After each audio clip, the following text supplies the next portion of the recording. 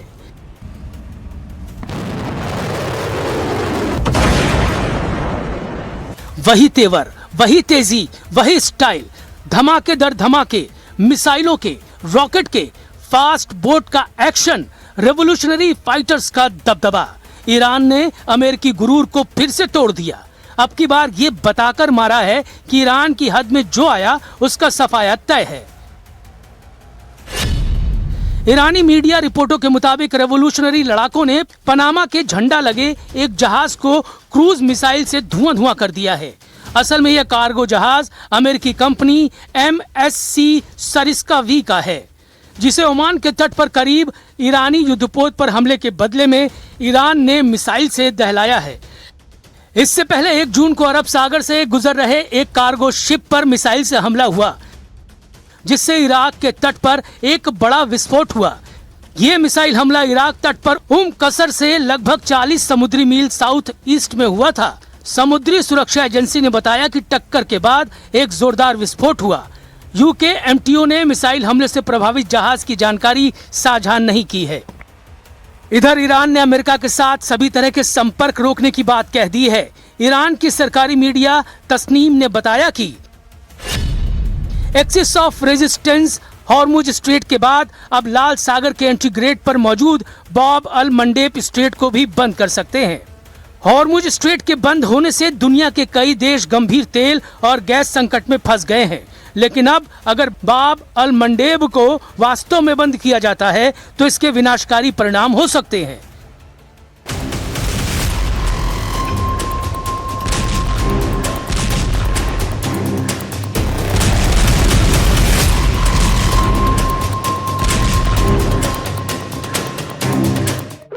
Iran ने दूसरा oil root बंद किया तो हाहाकार मचना तय है, क्योंकि बाब अल मंडेब को गेट ऑफ टीयर्स यानी आंसुओं का द्वार भी कहा जाता है। बाब अल मंडेब एक बेहद संकरा समुद्री रास्ता है जो लाल सागर को अदन की खाड़ी और हिंद महासागर से जोड़ता है। इसके एक तरफ यमन है, दूसरी तरफ अफ्रीका के जिबूती और इरिट्रिया देश हैं। अपनी सबसे सकरी जगह पर यह सिर्फ 26 से 29 किलोमीटर चौड़ा है।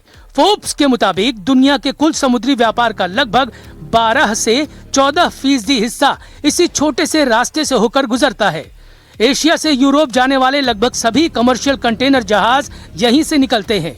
खाड़ी देशों से यूरोप और अमेरिका जाने वाले तेल और लिक्विफाइड नेचुरल गैस के टैंकर इसी रास्ते का इस्तेमाल करते हैं। यहाँ से रोजाना लगभग 40 से 50 लाख बैरल कच्चा तेल गुजरता है। इसलिए अगर ईरान वाकई इसे बंद करता है तो ऐसा कर वो पूरी दुनिया को रुला सकता है। हॉर्मुज और बाब अल मंडेब दोनों के बंद होने का मतलब होगा कि दुनिया की कुल तेल और गैस सप्लाई का 25% हिस्सा पूरी तरह से लॉक हो जाएगा। हॉर्मुज स्ट्रेट में ईरान की मंजूरी के बिना घुसना मना है। अब दूसरे तेल गलियारे में बैरियर लगाकर रेवोल्यूशनरी लड़ाके ट्रंप से बराबरी की डील की मांग कर रहे हैं। ईरान की बारूदी फास्ट बोट पहरेदारी कर रही है। जिस भी जहाज पर शक होता है उसे रेवोल्यूशनरी लड़ाके रॉकेट धमाकों से ब्रेक लगा दे रहे हैं। लेकिन अमेरिका कितनी देर शांत रहेगा?